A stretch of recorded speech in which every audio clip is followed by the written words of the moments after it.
Okay. All right, good evening. I am Reverend Sherry James, Senior Minister for Understanding Principles for Better Living Church, and this is the Bible Hangout. We're in a different location tonight. We are broadcasting from the Gold Rush Women's Conference 2018. This is an incredible conference of women. Our theme this year is to recognize, revitalize, and recreate. I think I got that right. I hope I said that right. But this conference is absolutely amazing. It is, I can already feel the magic that is happening. And I have to shout out Alita, longtime Bible Hangout attendee, who surprised me and said, "Hey, Jordan can come stay with us." And I knew her granddaughter was going to be helping me with Jordan, but I had no idea the blessing that they were going to bestow on me. And so I just have to say thank you, Alita. Thank you. Thank you. Thank you. Thank you. Thank you. Thank you.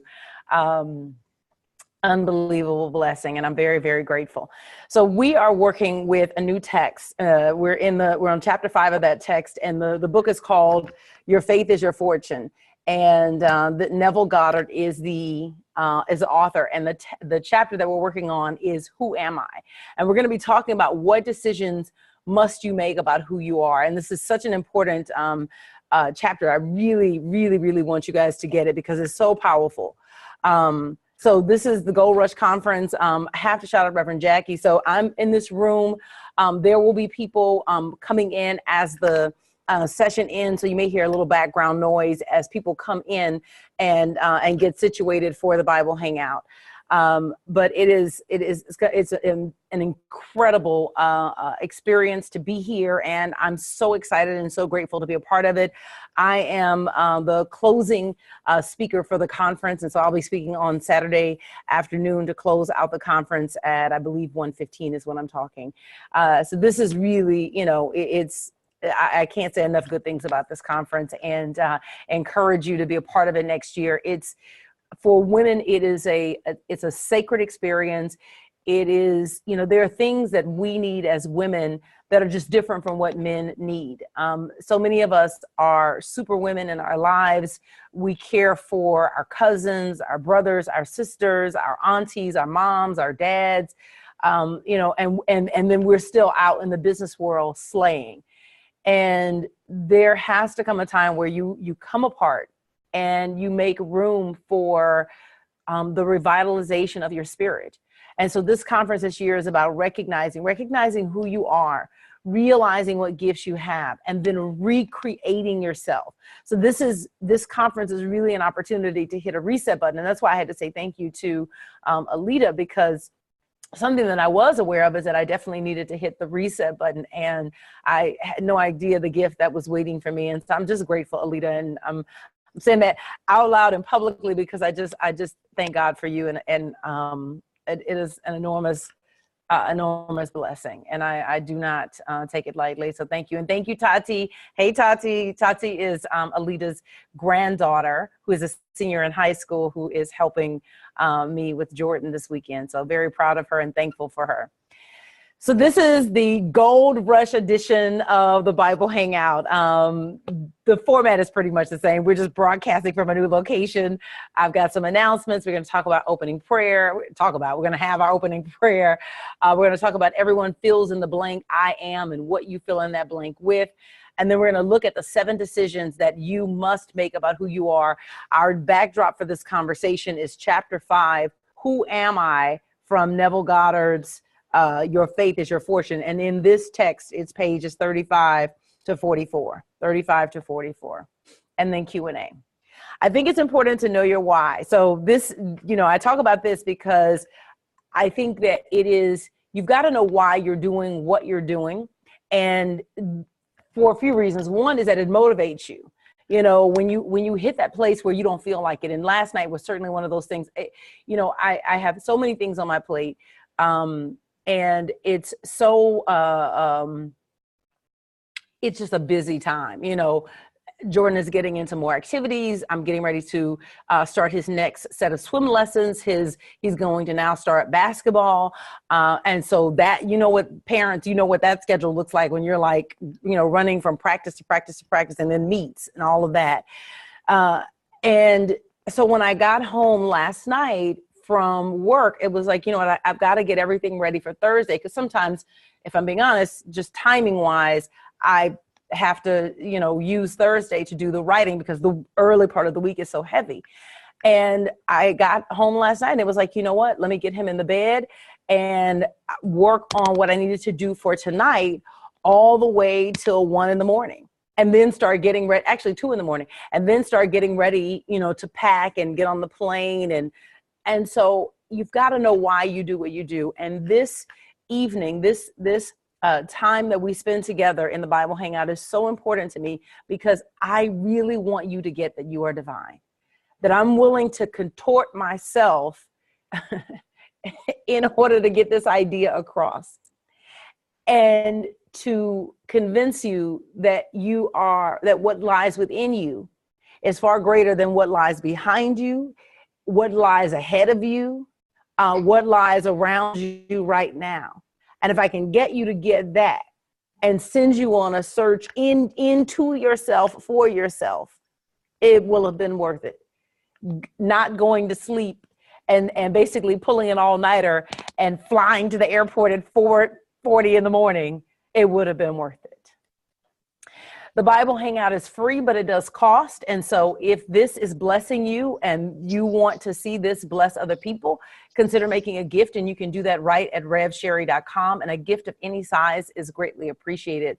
And thank you. Thank you to everyone. There are many of you who make monthly contributions to the Bible Hangout, and I want you to know how much it makes a difference. There are costs associated with just the web hosting, the video hosting, the sound hosting, and little things that you wouldn't probably think about. And those donations basically cover those things. And so it makes this doable. So essentially what I'm expending is the time. And so I just appreciate you for that. The scripture for this series, I'm going to tell you, if you come in, make sure you hit your mute button. I hear a little background noise, but if you wouldn't mind paying attention to your mute button. The scripture for this series is, therefore, I tell you, whatever you ask for in prayer, believe that you have received it and it will be yours. Therefore, I tell you, whatever you ask for in prayer, believe that you have received it and it will be yours. I feel that if I get my mission done, if I convince you of how special and wonderful and amazing you are, that it will land with you in such a way that you will really believe when you ask. That if you really get and you really grasp what you're carrying, the future that lies within you, that is already a part of who you are, if that really lands inside of you, then I know that when you pray, that you will pray believing, because you can't help it. It's like, if you know you can drive a car, you don't get into one thinking that you can't. I mean, you may not know all the different functions of this particular car because they do something different with this brand of car, but you don't get into the car thinking that I cannot drive the car because you understand the basic function. So you are conscious of yourself as a driver. And what I want is for you to be conscious of yourself as a spiritual being, because if you are conscious of yourself as a spiritual being, then you just do things differently. You come to the world differently. You know, I'm off on a tangent, but just go with me. So one of the things that happened last night, because it really was an all-nighter, I really did not sleep. And so, you know, 4-year-olds are unforgiving when you don't sleep. But just the way the night went, I didn't get in my car to start driving until almost 4:30, and I needed to be at the airport at 4:40. I left at like 4:25, 4:30, and you know, there are so many things that I needed to get done to like get to the airport, meaning that like I needed to park, I needed to call the Uber, I needed to get upstairs from the garage with the bags. I'm working with a 4-year-old, all of that. And so what I began to do was to really begin to talk to the presence inside of me and just to begin to affirm that what I need, I have, and that grace is on my side, and that the grace of God is going before me to make possible for me to make this flight and not miss the flight and have all the drama that comes with missing a flight. And I just talked to the presence of God through the driving process as I'm flying down the 110 freeway at 70 miles an hour. And I literally get to the garage, park, get most things upstairs. The only thing I forgot was the booster seat. Get most things upstairs, call the Uber, and it gets me to the airport at 5:10. And as I'm getting out of the car, I'm just talking, God, I need a little bit of grace. And I go in, and there's the premier counter that is for first class, and I'm not traveling first class yet. And there's the premier counter, and I walk over and I said, listen, I just need a little bit of grace. I've got a 4-year-old. I'm just not moving as fast as I needed to. And I've got to make this 5:40 flight. It's 5:10, 5:15. And they begin to move heaven and earth to get me on that flight. And then the sales agent goes and walks me to TSA so that I skip the line. And then I get in the line, and I go through, they undress you, they frisk you, they do all kind of stuff. But even that was just a smooth, simple process. And as we're walking to the gate, they're calling my name, Jordan Craft, Sherry James, final boarding call. And I'm moving, and I'm saying that this is going to work out in my favor. And I get to the gate, and everything is fine. And we literally are the last people getting on the plane. And we get on the plane, and then it's just grace the whole way here. The whole way, amazing flight. Even though my wonderful child did not let me sleep on the flight, still an amazing flight. So it's like whatever you ask for in prayer, believe that you have received it and it will be yours. And that the grace is available to you. And it's like when you know what you're carrying, you come to the world differently. When you know what you're carrying, you come to the world differently. I've got a couple of comments. Okay. Okay, Ray, I think this is in relationship to the Jesus picture when I showed you guys the video before we started recording. So I'll respond to that when we finish. So let's just take a moment. I want to do a quick opening prayer, and then I want to get into this lesson because I think that this is such a powerful lesson. And these are really key decisions that you have to make about yourself. You have to consciously decide, like, I can want it for you, but I can't decide it for you. I can want it for you. I can wish it for you, but I can't choose it for you. So let's just affirm that the power and the presence of God is now expressing itself in, through, and as us. And as we become still and give our awareness to God, our Father, that we are reminded that who we are is amazing.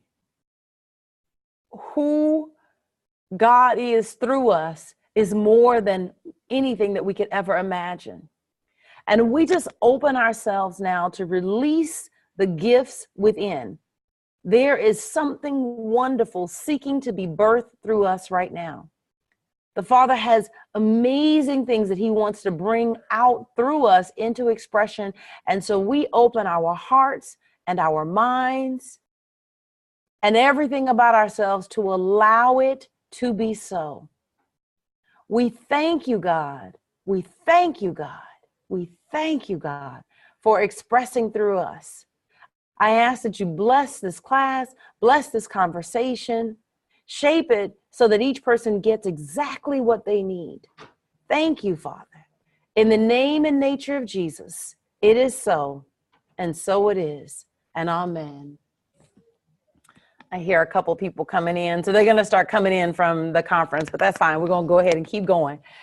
So the conversation tonight is 7 decisions that you need to make about who you are.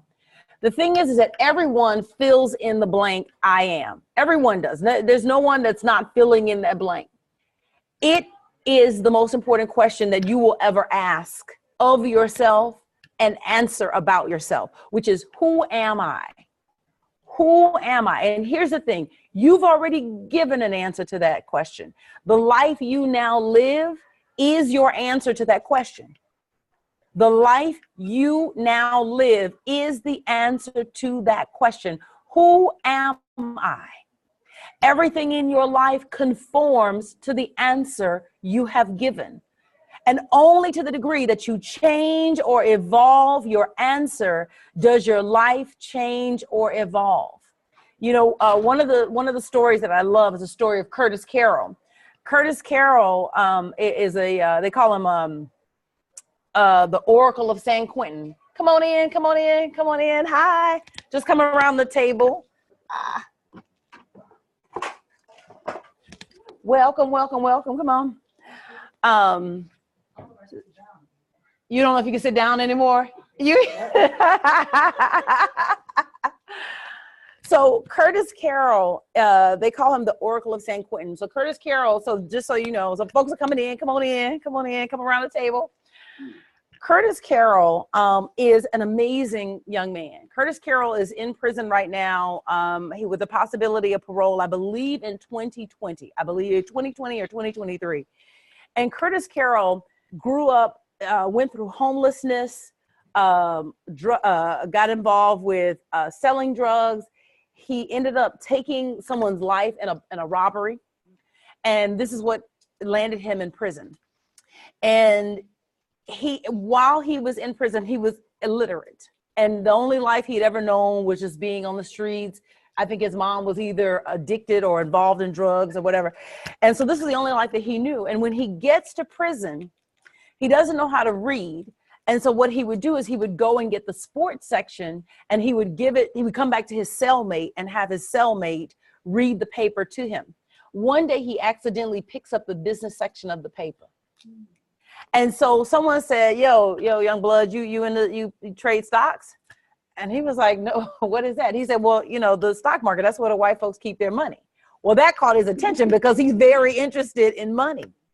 And so he was taking reading lessons through the prison education system, but he wasn't really motivated. So he wasn't really putting himself. But when he learned that there was this place where white people keep their money, everything changed about his whole experience. And so all of a sudden now he is driven to figure out, I need to learn how to read because I need to learn how to get this money. And he begins, this doesn't happen overnight, but he begins this course where he begins to learn how to invest. And he teaches himself how to invest. And so today his whole demeanor has changed. And he started to realize that this money that they were earning in prison, that they didn't need to be spending, that they had the opportunity to save that money and invest that money. And so that's what he has done. He has basically built up this portfolio. And then he started teaching other inmates how to do that. His entire life has changed. There's some incredible interviews that are out there on him. My point being is that the question that you have to answer is, who am I? And you may have an answer to that question that no longer suits you or that no longer serves you. And for Curtis Carroll, the answer to that question when he went into prison, well, I'm Black, I'm homeless, I'm a banger, I'm a whatever, all of those things, right? I'm nobody, right? In learning how to read and in training himself, he began to insert a new word into the sentence, I am. Mm-hmm. So everything in your life conforms to the answer that you have given to the question, who am I? And only to the degree that you change or evolve your answer does your life change or evolve. And so I want to talk about the 7 decisions that you have to make. There was a video that Tony Robbins gave, and we've been talking about this at the conference, about the story that we tell about ourselves. There was a video of Tony Robbins on the Steve Harvey show, and I posted it on the blog post for tonight's lesson. And in that video, people are asking questions, and there's a young lady who stands up and says, Mr. Robbins, I am, part of this epidemic. I'm, one of the college students. I've graduated. I've got so much debt. There's no way I know I'll be able to pay it off in 20 years. And he cuts her off. She didn't even get to the end of the question. He cuts her off. He said, well, I want to use this as a teaching moment, that it may be true that you have graduated college. It may be true that you have a large amount of debt that you do not know how you can pay. But when you set yourself inside the context of an epidemic, when you declare before you even get started that I'll never be able to pay this off in 20 years, it's like you circumscribe your world. Our words form a fence, and that fence is either wide or closed in, and it either expands or it contracts. And so we have to be mindful of the stories that we tell about who we are, because they're a part of our I am statement. Each one of us has an underlying I am statement. It's what's driving our lives. It's what's creating us who we are as we are. It is what is making us who we are today. Come on in.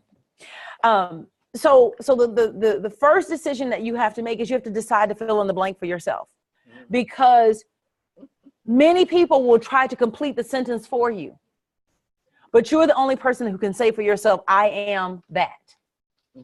And, this is a key time, because there's so much going on right now.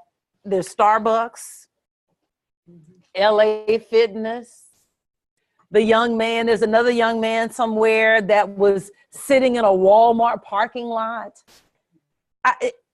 Stephon Clark, because that's what's happening. I know you guys have seen Rev Kev out in Sacramento.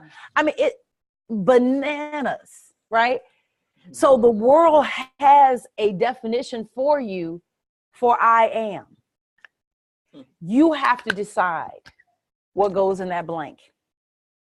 Because the thing is that nothing lasts forever. No season is forever. This may feel like an elongated, chaotic ball of stuff. If I wasn't on camera, I'd say the real word. It may feel like that, but the truth is that it's going to evolve. Just as the 60s passed, and then the 70s passed, and then the 2010s are going to pass. What you have to decide is, who are you going to become? Who am I? Because what's happening in the world has no bearing on what lies within you and has the ability to come out of you. You have to make that decision. And so even in the midst of Black Lives Matter protests, I'm not going to Starbucks, give me a list of Black-owned coffee shops. Even in the midst of that, you have to decide what's coming out of me.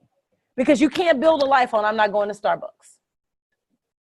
I mean, you just can't. And that's not what God put you here for.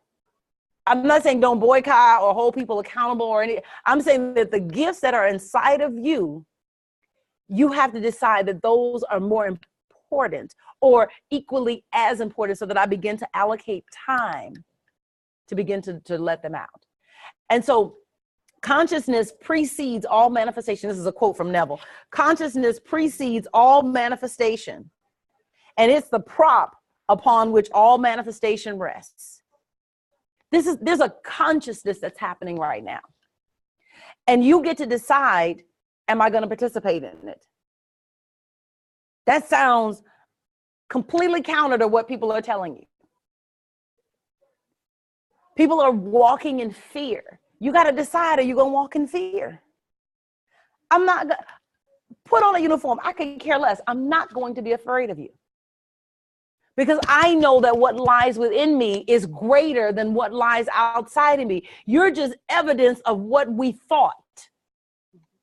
But you're not evidence of where I'm going. You ain't evidence.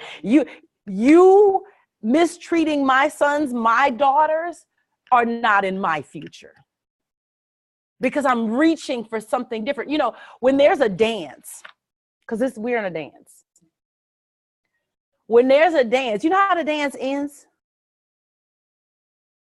You don't know how the dance ends?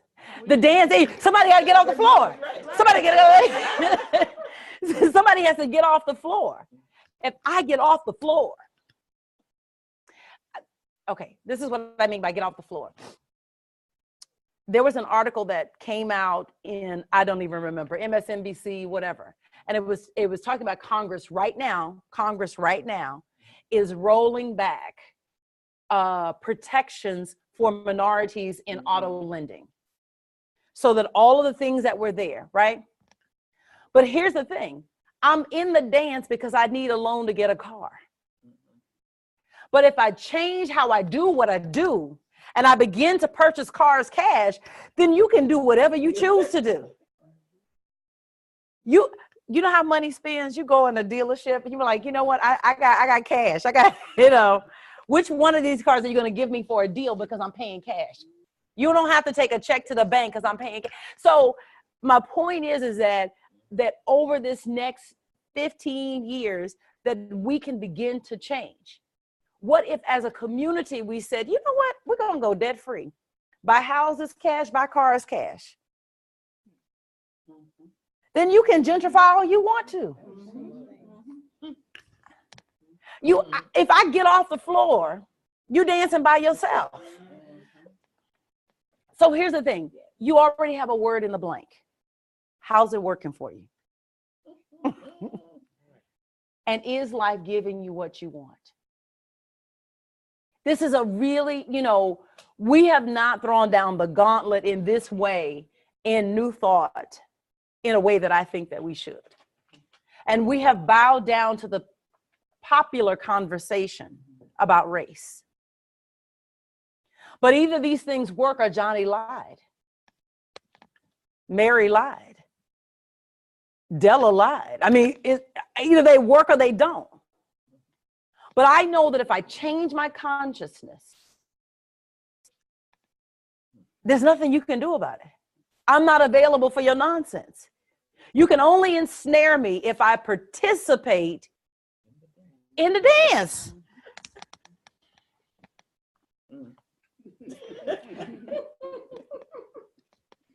All right. I'm totally going to go over time. I already know that. Okay.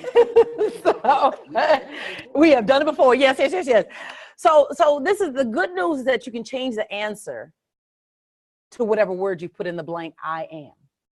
And so if you have put in the blank, I am poor, I am disadvantaged, I am in debt, whatever word you put in the blank, and you don't have to worry about word you put in the blank. Your life is evidence of the word that was put in the blank. The good news is you can put a new word in the blank. And you do that through your behavior. So it's not just saying it, but it's also being it. So I am rich, I am abundant, and then I begin to act like it. And I keep reaching for that. You resonated so much with me, Lemitra, when you talked about clearing debt. Because I in my mastermind group, we're going through Financial Peace University right now. And it really, one of the questions that he asks in that is, what would your life look like without debt? And I really started to think about that. If I had no house debt, right? I've got, mortgages on 2 houses. If I had no house debt, if I had no car, I don't have any car debt, but if I had if all the money that came in went to, what's my phone bill, $100? The gas is $28 a month. I know, this is LA. This is LA. Not the auto gas. Not the auto gas. No, the auto gas is good. That stuff is almost up to $5 in some areas. Right. It's different. But the electricity is what, $100 every 2 months? I mean, seriously, and if everything, y'all must think I live in a hovel. I promise you I don't.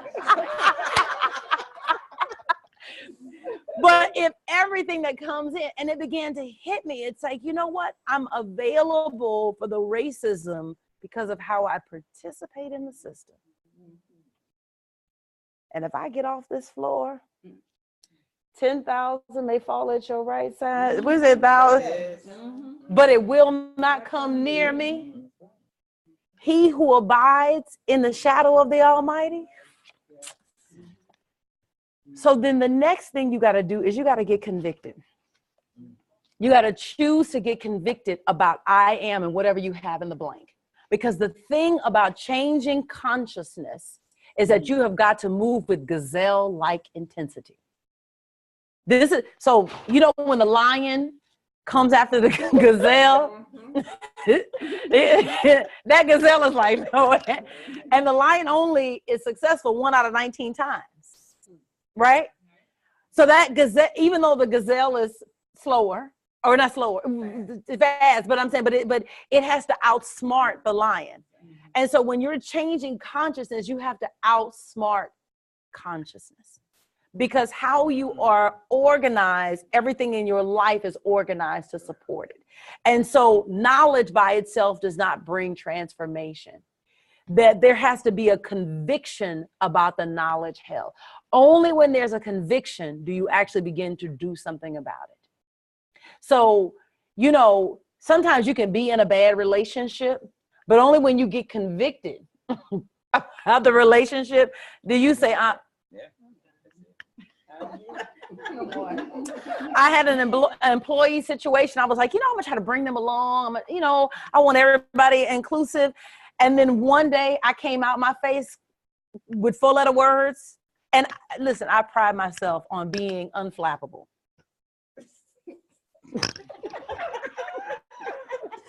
So if I'm dropping F-bombs behind somebody's behavior, that means you've got to go, right?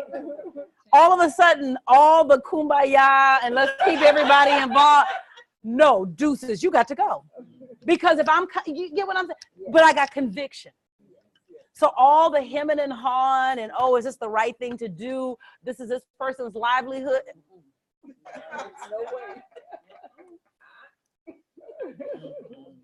This is, I love this sentence. I am your true self. Now you guys, I talk about this in my church, and I think we don't do enough of this in New Thought. I am is the you that sees without eyes, the you that hears without ears, that smells without a nose. That right now you can bring a smell to mind, even though you could bring the smell of chocolate to mind, even though there's no chocolate in the room. You can bring the sound of your mother's voice to mind, even though none of our mothers are in the room, right? That this is the I am. And this element of ourselves has the ability to go out from where we are. Even though we sit in this room, each one of us, the I am of us, can get up out of this room and go back home and walk around our homes, look in drawers in our homes. Now, we misuse this ability because what we do is we send it into forms that we don't want. And the scripture says that in my Father's house are many mansions. There are many levels of consciousness, that where I go, I prepare a place for you. What we have not realized is that I control where you go. And so if I send the I am into, what's going to happen? And what you hear? I control where you go. Yes. So I'm sending you out wherever I want you to go, and I'm wasting my time sending it to nothingness. Yes. So send it to prosperity, abundance, peace, love, joy, and everything else. Yes. We're in a co-partnership with God. That's why Oprah and Della and Johnny and Mary, if you're going to work with God, you got to make your plans larger. We've been living small lives. And so when you send the I am of your being into desired forms, what happens is that it comes about in a way that you know not. The I am of your being has ways and means that you could never devise on your own. And so what you have to do is to trust the process. Is to get up every morning and spend that time sitting in the prosperity, in the house that you want to live in. Wake. With your CSO. Yes, you've been on the path. I think you guys have Mae McCarthy coming. Yes. So Mae McCarthy lit up church on fire. And what we have been doing, we were doing a daily walk with her. Not with Mae, but with the book. Okay. So for Lent, we did the path every day. And so we helped people establish their morning routines. Okay. So I am your true self, the you that can hear without ears, the you that can see without eyes. All right. I am is not interested in your opinion. All its interests lie in your conviction of yourself. What do you say of the I am within you? I don't care what your opinion is. What are you convicted about? Because as long as I knew that this person probably should be fired or let go, but I want to bring everybody along. As long as I was aware that this person was a little bit of a cancer in the situation that they were in the department that they were in, as long as I was like, well, you haven't made a decision. You haven't got convicted. And so this cancer is just running free. But until I was cussing and dropping until you made up your mind. Right. And the thing is that everyone was not in alignment with the decision to let this person go. But I was convicted. Can your conviction stand rejection? that when you get convicted about something, it don't matter what nobody thinks. I'm not looking for this. The person who rejected the decision, I said, with all due respect, this was not a permission conversation. I was not asking permission. I was giving notice. Because I was convicted. You can't be a part of my organization. Reverend Darrell says, I can't pay you and be frustrated with you. Okay. Yes. And so how convicted are you about what you say you want to be? That's the decision that you have to make. You guys know Byron Allen, Entertainment Studios. He just bought the Weather Channel. Right. Wakanda forever. Okay. So Byron Allen bought the Weather Channel cash, $300 million. Amazing. I'm going to read you this. He said, things were not always so great financially. He explains there were a lot of lean years. My home went in and out of foreclosure probably 14 times. He owns his company, Entertainment Studios, 100%. He said, but it wasn't by design. It ended up being that way when you don't have people who are interested in investing. And so people think that they can close you off because I won't give you any money, right? But if I get off the dance floor and don't care about your money and I keep going anyway, hello, Weather Channel cash, $300 million. Give me the keys. So what does that mean about convicting for ourselves? Exactly. You have to decide. That's right. So it's even more, not for somebody else, but if I become so convicted about what I want to be and do and express. Yes. And the way that you get to the conviction is that you spend time with it every day. Because conviction is a natural development of the mind. Whatever you spend your attention on, you develop a conviction for. So if every morning you get up and you sit in the space, one of the things that I do, and I need to do it more regularly because I flip-flop with my visualization, but I see myself at a venue like the Staples Center and an audience of 17,000. And we're having a retreat. Right? And it was so wonderful because a woman who I like, I think she's wonderful. She was in the War Room, Patricia Shirer. Yes. And I saw her standing at a lectern like that with I said, yes, God. Yes. Because this message is not out there. People are in the streets dying for nothing, dying with their gifts inside of them, trying to get to a heaven supposed to be without. And if we don't carry the message, who's there to carry it? When you think about how things move through history, I think that it is fascinating that this message landed with us. And will it die with us? Yeah, all right. Decision number 3. Decide that your imagination is the sign you've been looking for. We go out looking for signs. We go out looking for signs. This is what Neville writes. He says, the I am, your consciousness, is the only door through which anything can pass into your world. Stop looking for signs. Signs follow, they do not precede. Yes. So yes. So your imagination is the sign that you've been looking for. Hebrews 11:1 says, faith is the substance of things hoped for, the evidence of things not seen. God has already given you evidence. The evidence is the idea in your mind. Now, it is okay to pray for a sign. That's fine. It's also okay to ride with training wheels. I'm just saying. So when you never take them off, right? And so at some point, so what allows you to ride on a bicycle without the training wheels is that you develop the physical core to be able to hold the bike up without falling over on either side, right? That's what allows you to do it. It's actually your stomach muscles, right? So what allows you to be able to move on your imagination is your emotional core.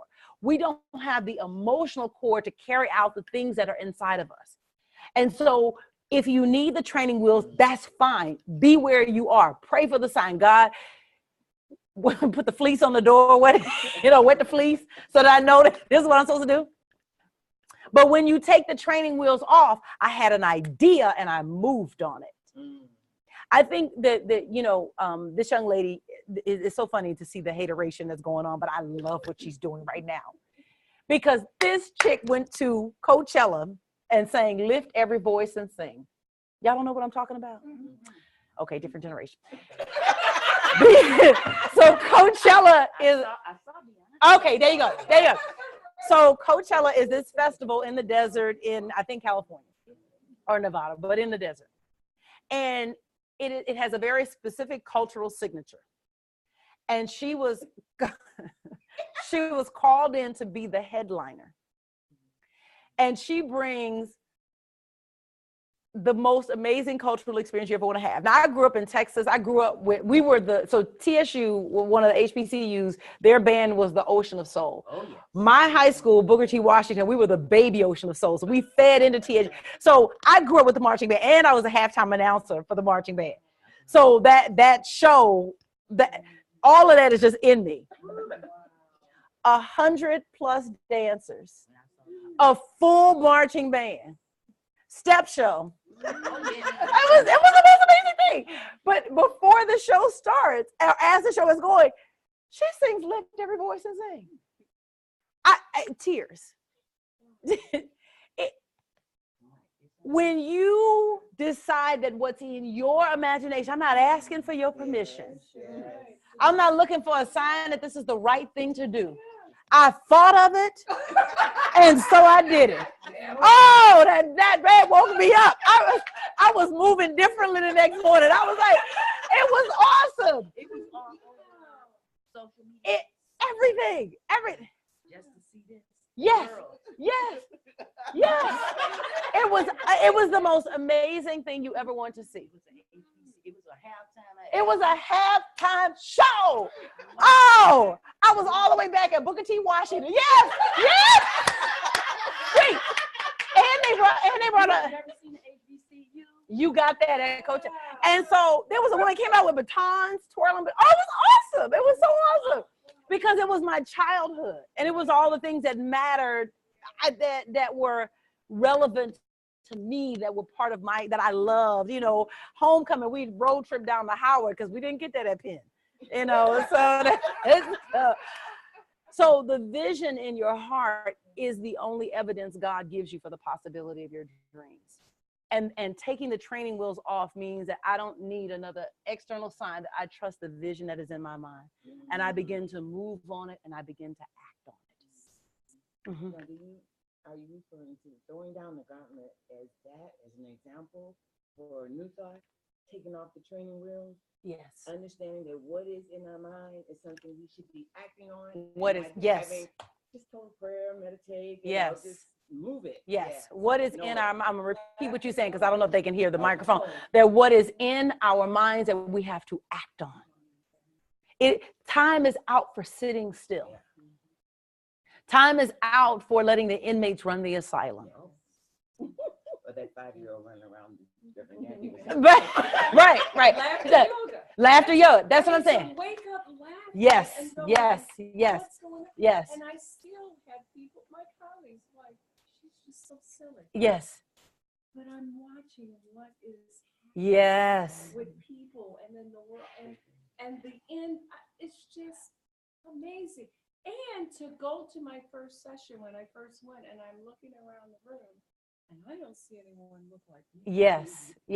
And so the lady, and that's what I remember, the instructor, she said, is there anything that resonates with you guys that is, you're not comfortable? And I just sat there for a minute. And I didn't say anything because I'm looking around. I'm the only one. And so she asked the question again. Yes. My soldier. Yeah. I said, yes, I do. I said, I would love to see in your material, also someone that is of color. Yeah. I went the following year. Hadn't thought about it. And she says, Lemetria, pick up the book. I picked it up. My face. We are not victims of fate. We're victims of our faith. Yes. We're victims of how far we can see. The thing that I love about laughter, and you spoke to this, so I don't know what you guys can hear online or not, because I got a new microphone. So Reverend Lemetria Hall from One God, One Thought in Baltimore, Maryland, was talking about laughter yoga, which is this path that is opening up inside of her and expressing out. The beauty of laughter is that, well, let me back up. So everything in this universe is self-healing, right? So when you get a paper cut, your body immediately begins to heal it, provided you don't pick the cut. What happens that when you laugh is that you get out of the way so that the self-healing can happen. We are self-cleaning ovens. We are self-healing beings. And what keeps the wound of financial lack open, what keeps the wound of relationship pain open, what keeps the wound of underemployment open is that we keep picking the scab. But that laughter, and what's so powerful about it is that it gets you out of the way. Because for the length of time that you're laughing, you're not picking the scab. Yes. I got a comment. Hold on. I got to get these comments. Okay. They say they can't hear the person in the room. Malala says, aren't Urim and Thummim a type of sign? Yes. And let me back up. I'm not saying do not look for external signs, right? I'm not saying do that.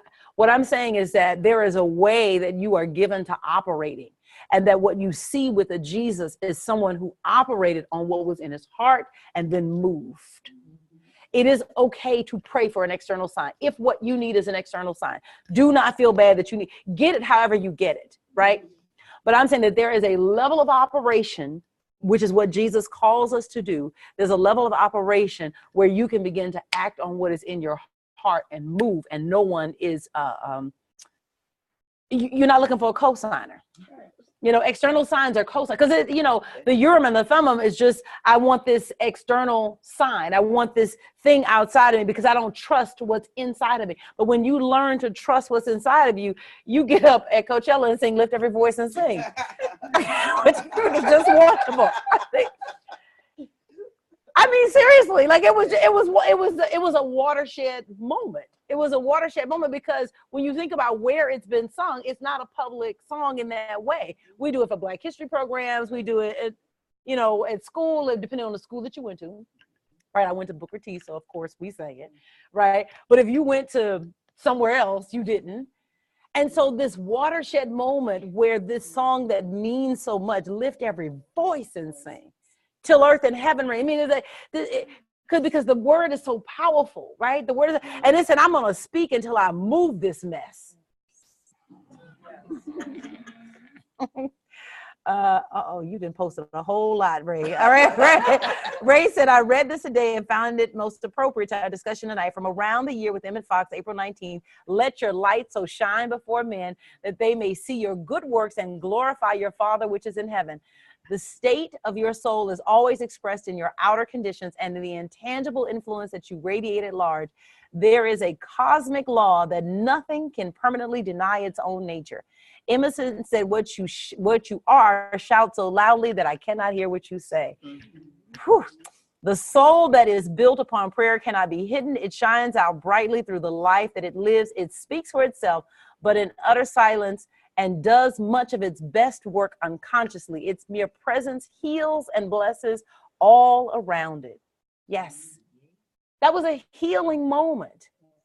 That was a healing. And I joke with friends. I was like, I'm gonna get online. Where's the online app for the Bay Hive? I'm paying my dues. Again, because she's a different generation. So I missed her as far as being a fan the way that these young kids are fans, right? But there's something about when you honor the presence of God inside of you, intergenerational. It begins to touch across audiences. So She made me a fan of that. That's what I'm saying. I was looking for the online link. I was like, yeah, right. That's what I'm saying. It's a different generation, right? But when you tap into that which is universal, right? Because Ralph Emerson says that to believe what is true for you in your own heart is true for all humankind. That is genius. And so what it is that you have to go down and get so specific in you that you come up in everybody else. Decision number 4. You can come on in. Choose to open the door for I am. Behold, I clothe in your desire. Stand at the door, which is your consciousness, and knock. Every good desire of your heart stands knocking at the door of your heart right now. Now, this is the thing. You only open the door for the desire that you can hear and that you're listening for.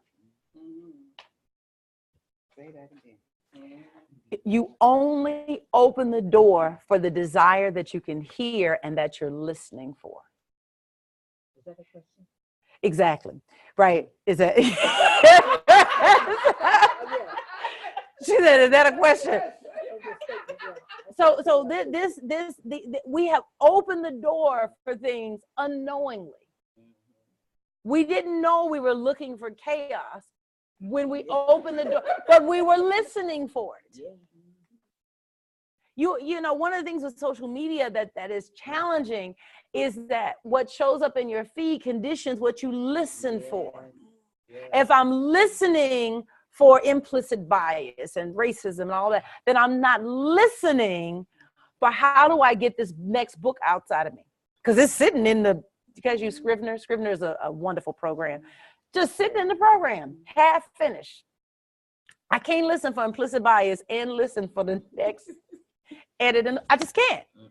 I've got to decide.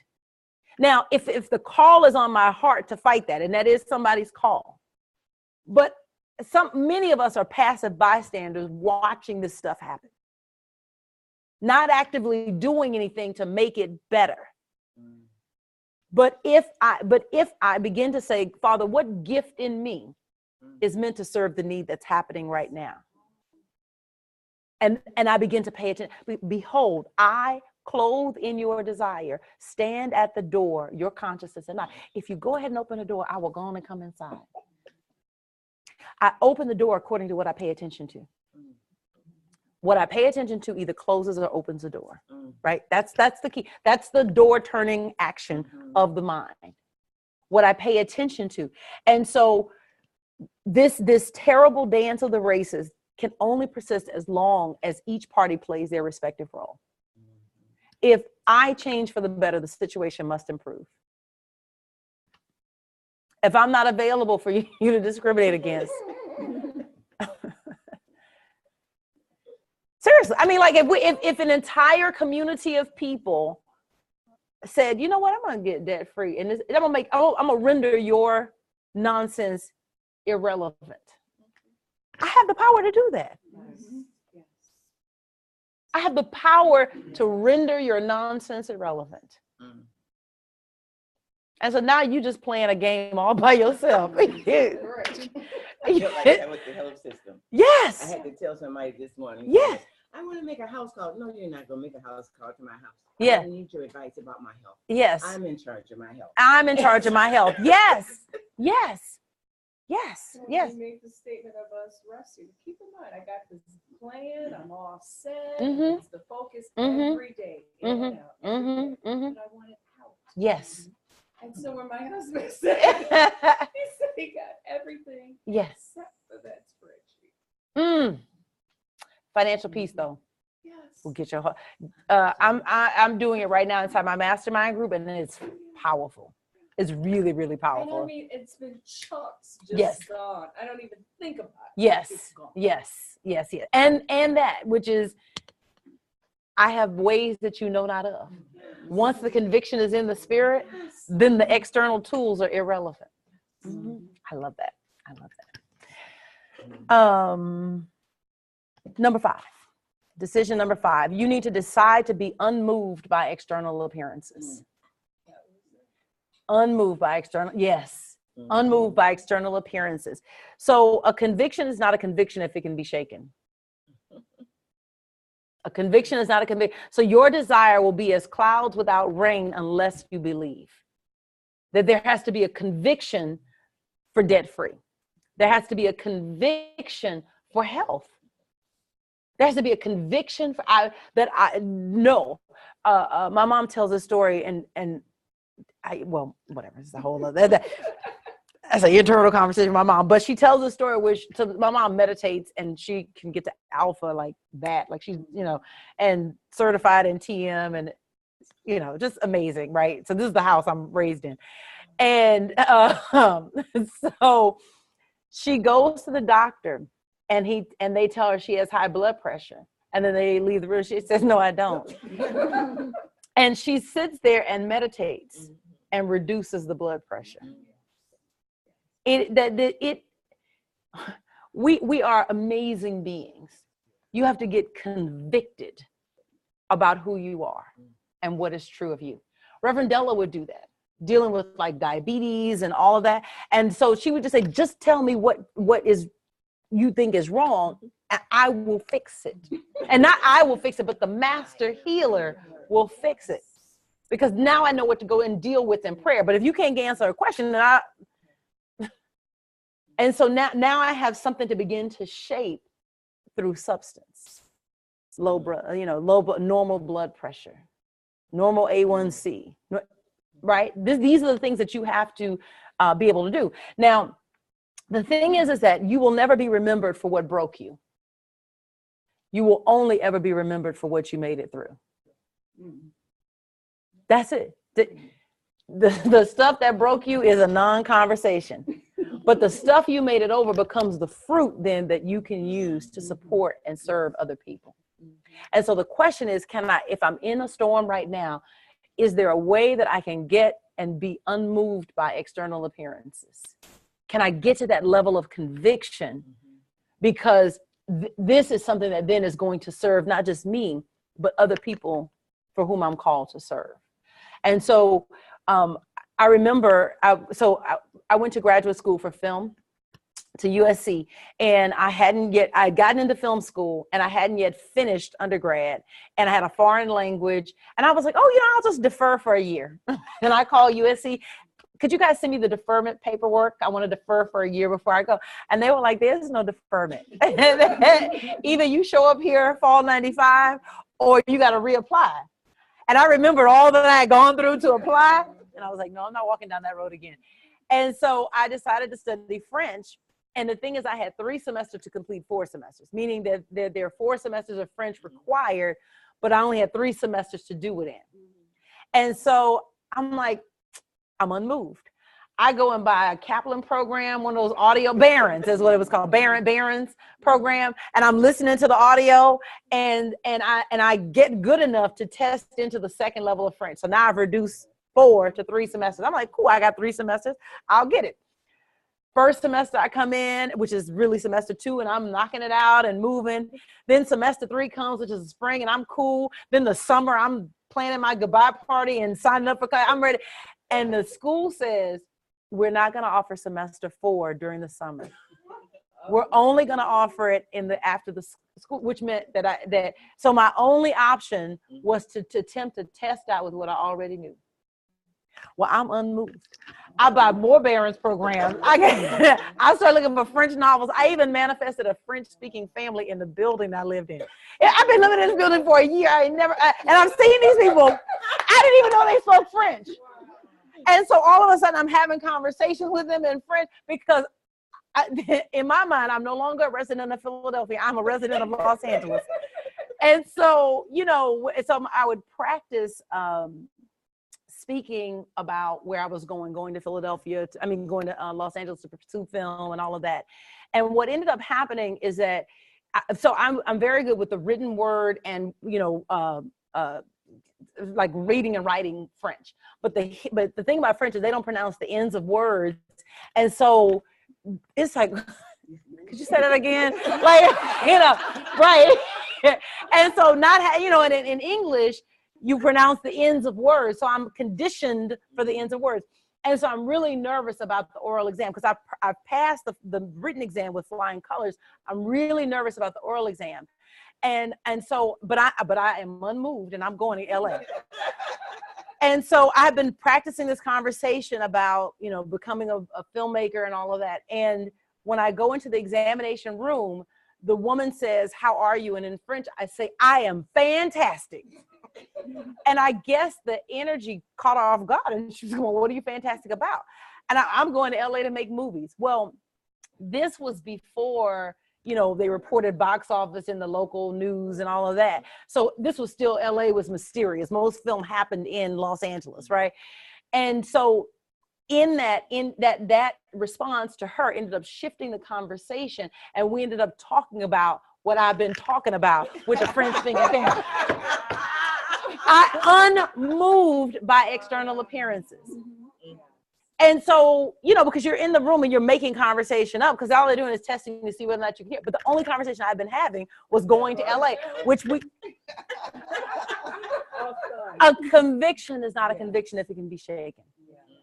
The plan that I set out, which was to complete all 4 semesters, you start out and it doesn't end up working out the way that you imagine it. But you have to just keep putting one foot in front of the other and adapting and tweaking and adjusting, because I'm convicted. So Byron Allen, when they're turning him down for financing for his projects, for distribution for his projects, he's undaunted. For years, his material was considered not even barely B-rate, C-rate material in terms of the quality of what he was putting out. It wasn't a thing that was respected, right? So you've got to be able, it's like a conviction is not a conviction if it can be shaken. You've got to be able to stand on it and keep putting one foot in front of the other. And you've got to see yourself spending $300 million about a Weather Channel before anybody else can see you doing it. And so there is this, the decision that you have to make about yourself is that I'm unmoved, that I don't need external evidence to tell me that where I'm going is the right place to go, and that what I'm doing is the right thing to do. And then the 6th decision to make is that you got to decide to become conscious of your true self as you desire to be. So this is what Neville says. He says, to be conscious of being or possessing anything is to be or have that which you are conscious of being or possessing. In other words, you have got to have it before you can have it. You've got to have it before you can have it. So going through Financial Peace University, I've had a couple of personal testimonies. One was that, just getting order in the finances. I found out I had a McDonald's budget. I was like, oh my God. I had been resistant to budget, because I was raised on Reverend Della. Reverend Della would say, I kill a budget. That was one of her refrains.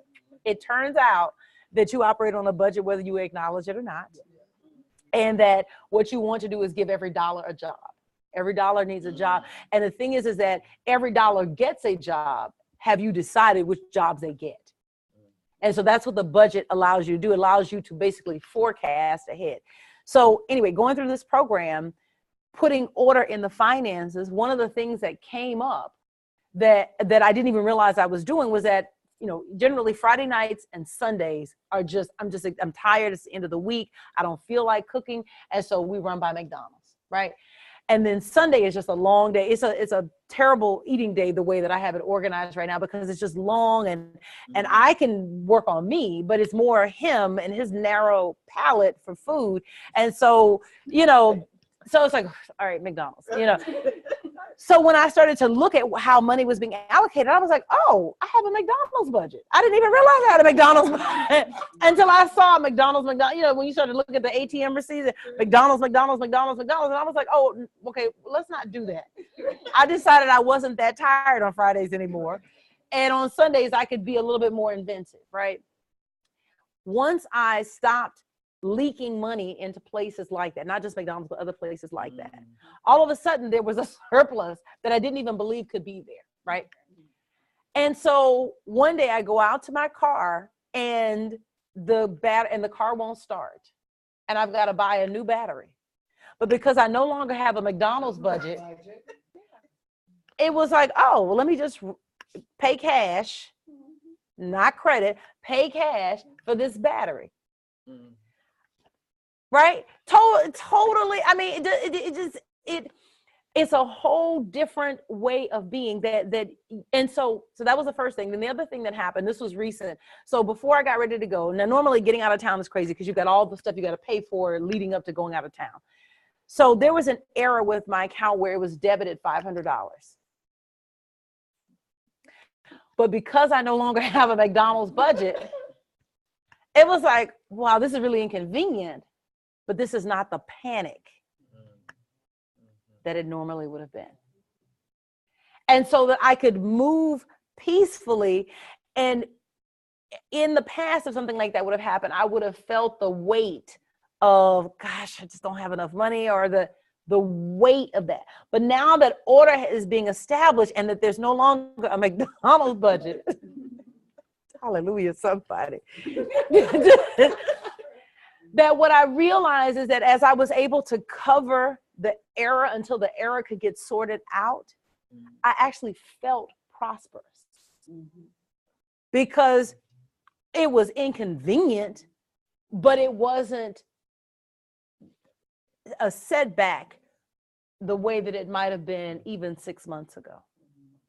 So you have to decide to become conscious of your true self as you desire to be. I desire to be prosperous, but that also means I've got to set things in motion so that I'm not set off. As long as there was no order in my spending, I was available for feeling poor and feeling like I don't have enough.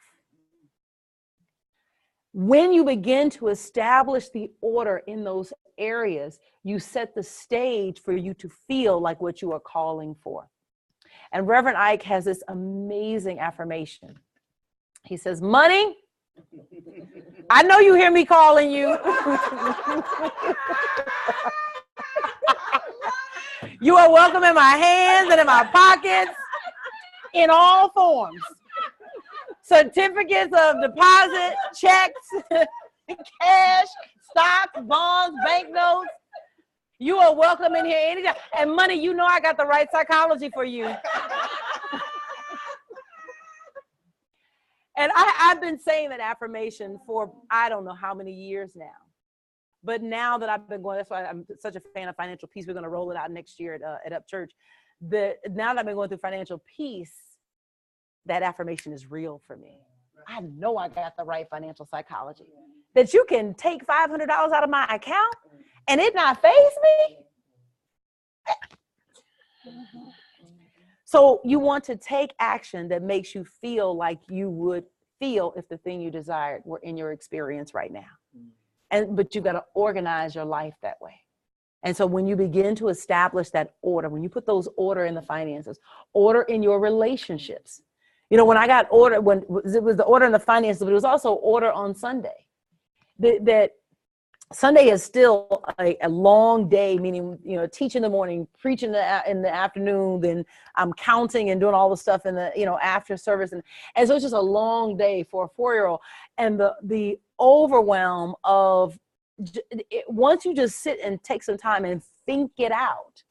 Sometimes we won't take time to just think out what the solution is. But there's always a solution. We're never stuck. The things that are puzzles to us are not puzzles to God. So when I decided I was no longer going to drop that money at McDonald's, and I said, well, what is the solution? All of these things. It's like, oh my God, look at all this opportunity that's here, that's available, that I've been ignoring because I've been approaching this as if there's nothing I can do about it. So last decision. Choose to dream beyond present circumstances. This is a powerful statement. Conceptions are not to be measured by past accomplishments or modified by present capacities, for without taking thought, the conception in a way unknown to you expresses itself. Sometimes we make decisions, choices based on past experiences and present capacities. And the thing is that the I am of our being will form anything that we want. And what we have to dare to do is to want it to the exclusion of everything else, and to believe that we can have it. To really, really believe that and when we believe that we can have it, the means by which it will come about will present themselves. I believed that I should be in LA. I didn't have the money to move to LA. But I was convinced that I should be in LA. And after, you know what happened? It was the blizzard of 93 and the ice storm of 94. That was like me cussing, you know, with the employee, that I got convicted. It was like, oh, no. Oh, no. This is not right. This is not right. So You've got to get convicted about what it is that you want and to dare to dream about it. Because within you lies creations the world has never seen. Books, ideas, laughter, yoga. I love that. It's just brilliant all by itself.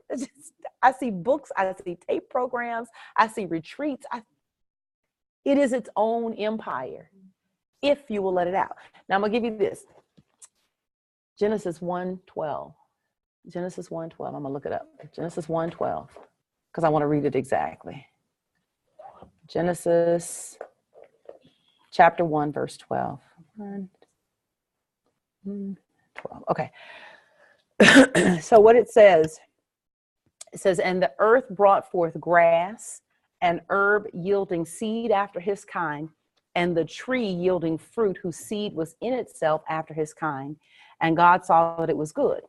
The part I want you to notice is whose seed was in itself. Whose seed, so that there is a way that God does things, right? God is unchanging, unfailing, right? There's no changing with God, which means that if the seed is in itself in the tree, then the seed for my future is in me. I'm walking around. My future is not ahead of me. I'm not seeking my future. I'm letting it out into expression. And the thing is that creation is finished. Now, this was wonderful. God never gave Adam tables, chairs, or bed. He hid them in the trees. And the question I have is, You should have seen it.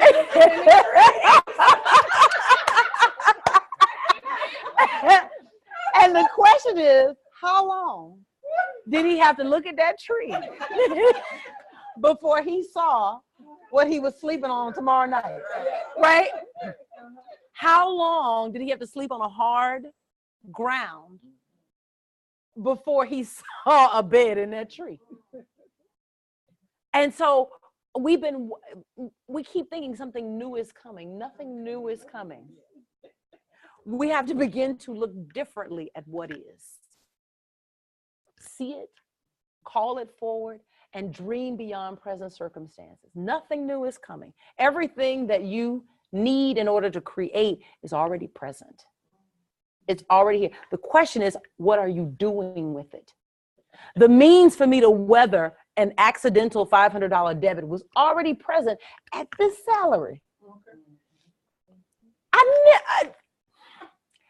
In my mind, when I started 2018, my resolution was income generation, because that was the only way that I was going to be able to weather those kinds of emergencies or greater. I never imagined that nothing changing financially, that I would be able to have something taken out of my account accidentally, $500 no less, and it not mean anything. That's huge. Well, my husband and I just did something, and I called someone, and I was joking with $13,000. So $13,000 was transferred in his account one day, and then the next day another $13,000, and we just started laughing. Yes, I mean, we are enjoying laughter in that way. Yes. And the guy who put it in there by accident, yes, he was calling. We were, going to get it back. Yeah. But it was just amazing. We're joking. Yes, yes, Joking laughter, around. yes. And I love that. I just love came that. in. I think that message is so huge. I think that message is just to know it's healing. Yes. Healing. Yes. I got a question. It says, what about in the area of relationship for single people dating? Oh, you're going to have to give me a little bit more clarity on that. Give me a little bit more clarity. But the rules are the same. The rules are the same. You decide who you are. I'm not waiting for someone to love to love.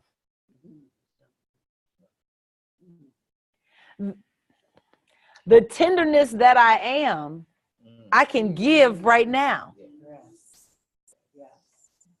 There are people to love on. Like attracts like. If I'm giving love, you know what's going to come back to me? Love.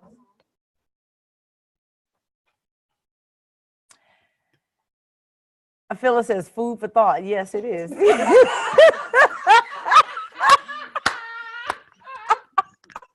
That her comment was in relation to something else. But yes, Phyllis, food for thought.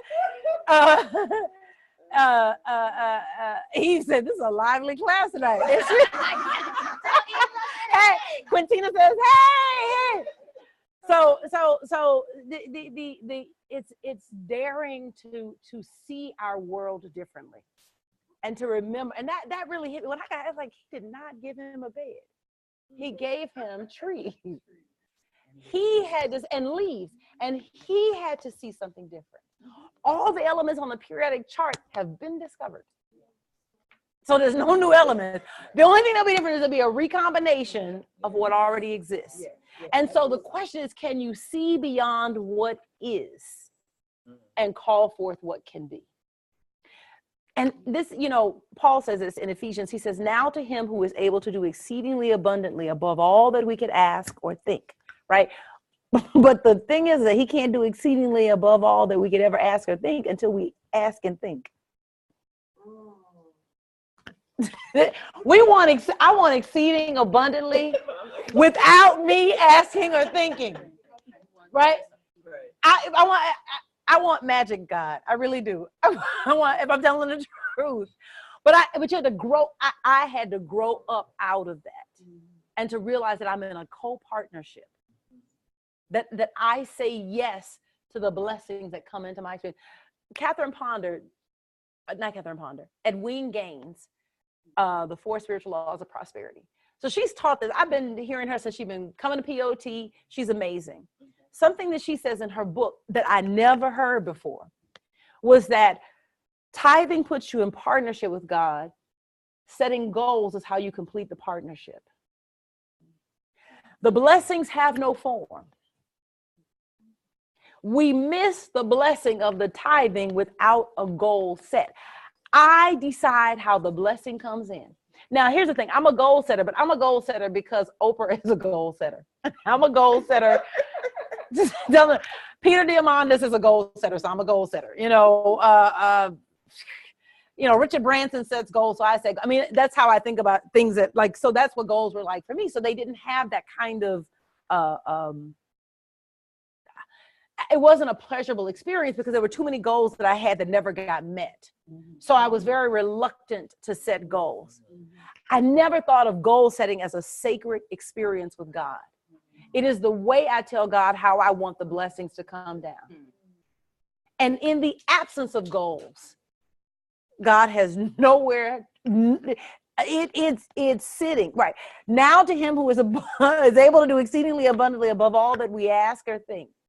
But he cannot do exceeding abundantly above all that we ask or think until we ask and think. Powerful. Phyllis says, so I must see the clients in the dollars that I'm investing in my business. Yes. Yes, yes, yes, yes, yes. I'll tell you something. I told the story when I did a sermon recently. So the I am, you have the ability to send it into desired forms.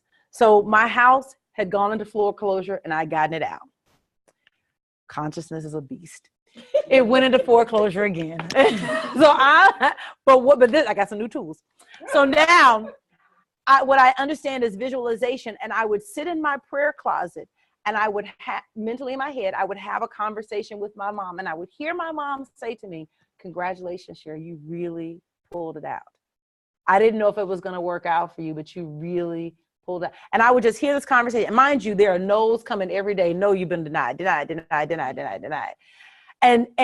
I would sit down every day diligently, and then out of the blue, nothing changed. No new money came. How about that? No new money came, which is what they kept saying, that the debt to income ratio is not right for us to be able to do this modification, right? That's why I said you got to get out the dance. The debt to income ratio is not right for us to be able to do a modification. So they kept doing a no. And so no new money has come in. So the ratio has not changed. So I don't know what magic they worked on their end, but one day out of the blue, because what I know is I know principle, right? And I know that if I sit, then a way that I know not of will present itself. One day out of the blue, I got a letter in the mail that said, congratulations, you've been approved for a trial modification. Are you serious? Are you for real? Like, but every day, without fail, yes or no from the bank, I would sit in the prayer closet and I would have this conversation. And I was having it with my mom because she's someone who's influential in my experience. She's someone who means something to me. So her saying congratulations, there's a feeling that it evokes. And so I would get in the feeling of accomplishment because she's someone that I want to, you want your parents to be proud of you. I want my mom to be proud of me or whatever. And so I would have that conversation. And when that letter showed up out the blue, I said, don't tell, there's not one thing I cannot do.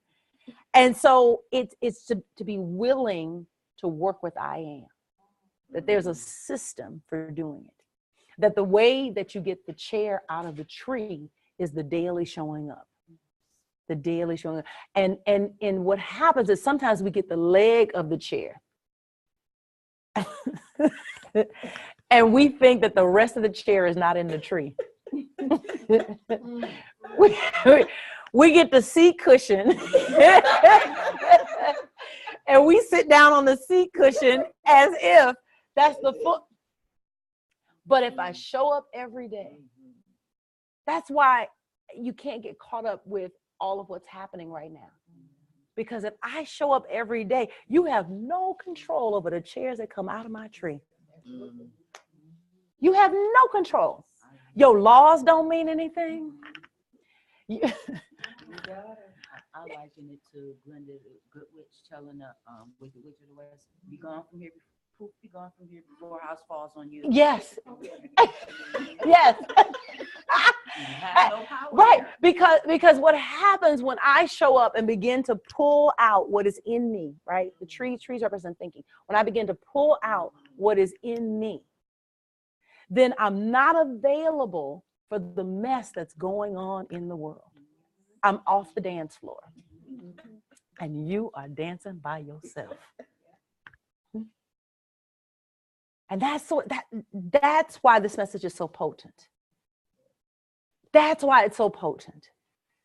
It's not, I get out the sandbox. We are only fighting because we're in the same sandbox. But if I get out this sandbox, it's only your toys, your mess, and your creations. Yes. Okay, so I can believe, ask, seek, knock someone else. For my kids in college, I asked, seek, and knock at the University of Michigan. I got him $40,000 each year for 5 years. But then when I want to reverse that to me. Yes. So that's the leg without the rest of the chair. Sometimes I'm willing to have God show up in this area, but I'm not willing to have God show up in that area. And that's the growth process. But here's what will come, right? Is that if you show up for God every day, if you show up, the rest of the chair will come out that tree. It is a law. If you show up and sit in the space of whatever you want to utilize money for and begin to just be in that space, like I said, I get not every day, but I'm going to try to be a little bit more disciplined with, I visualize every day, but I don't visualize the same thing every day. But just seeing myself in that arena. I love the Night of Hope that Joel Osteen does. And I see that because I feel like this is the message of hope. That I'm not worried about what the world is doing. That I have the ability to just go within myself and bring out creations that heal the world. It was so healing to hear Lift Every Voice and Sing. It was so healing to hear broadcast on YouTube and the billions of people that are watching. It was so healing. So that the things that I have to bring out of my tree are healing. And that I can, and so I have to be convicted about getting out what's in me out into expression.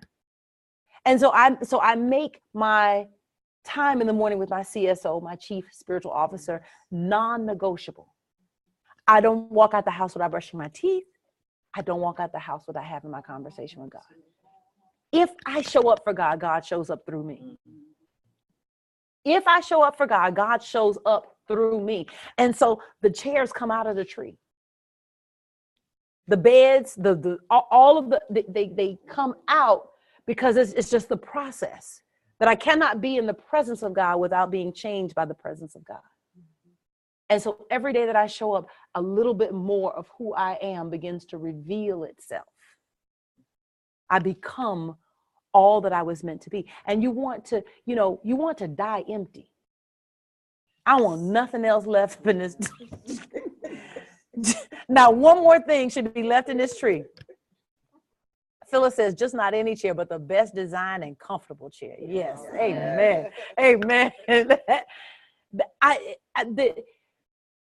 This is why you cannot judge your success by somebody else. Because there will always be somebody smarter. There will always be somebody prettier. There will always be somebody dumber. There will always be somebody uglier. You have to decide your success according to what you could have done. What could you have become? Did you die with your books in you? Did you leave this planet before this becomes the laughter yoga empire? Right? That's whether, so really the only person that can say whether or not you're successful is you and God. That's it. We have to decide. This teaching is the best teaching on the planet. And we got to act like it. We so quiet about what we believe. We let people say all kind of stupidness. Sorry. 7 decisions. So this is just a review. Decide to fill in the blank for yourself. I am, whatever that is. Try to decide for yourself. Number 2, choose to get convicted about what that is. Whatever you fill in the blank with. I am, right? Number 3, decide that your imagination is the sign you've been waiting for and looking for. I'm not looking for anything external. God gave me the idea. I'm singing, lift every voice and sing. Deal with it. Choose to open the door for I am. So whatever you fill in the blank with, choose to open the door for that. Begin to listen for that. I'm no longer listening for your implicit bias. I'm not listening for your ignorance. My ear is closed to that. My ear is open to I am an international speaker, talking to audiences of tens of thousands of people at a time. That's what my ears are open for. And I can't hear implicit bias and hear how to get to speaking to tens of thousands of people. I can't hear both because those are 2 different conversations. Right? You ever been in a room and people are talking and you're like, wait, one conversation at a time, right? Because you can't hear all of it. And so if I'm listening for your nonsense, then I can't hear God. Number 5, decide to be unmoved by external appearances. Yes, I have failed at financial literacy for a long time. But I'm unmoved. I do believe that there is a new day, and I'm proving it. I got some evidence. I got some testimonies or whatever, right? So I'm unmoved, and I'm unmoved by what seems like income not yet increasing, right? Because as I said, the U is my income generation, but maybe God had to show me how to give myself a raise inside of what I already had. Number 6, decide to become conscious of your true self as you desire to be. You got to feel it before you can have it. And number 7, choose to dream beyond present circumstances. That it's like, how can I recombine what already exists? This is already, the stuff that I'm going to be successful at is already here right now. And that's deep. That's it. So the question is, how have you filled in the blank I am? How have you filled in that blank? And before you move to your next task, folks online, but y'all too, before we go to the next thing, choose how you will fill in the blank going forward. What do you need to start paying attention to? What do you need to start listening for? So, and if this webinar helped you, please subscribe and share with a friend. Thank you, guys. Any questions? Yes, thank you. Woo-hoo. Any questions? Anything? Any ahas? Anything that came up? Definitely for me with the laughter yoga. Thinking of, the more I'm quiet and listening, I ran across the word gelotologist. I love that. And I was like, what? I am a spiritual gelotologist. I am a spiritual gelotologist. I love that. He goes to, I'm sorry, because I'm getting the question from Alita. Alita, he should be in bed right now.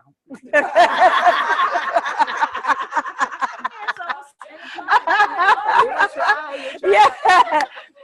He will try. Now he made his nervousness may keep him awake, but he should go to bed right now. So, Exactly is this? Because I have not. Oh, you don't know what the Bible Hangout is. Oh, okay. All right, I'm gonna stop the recording. All right, and then we can keep talking.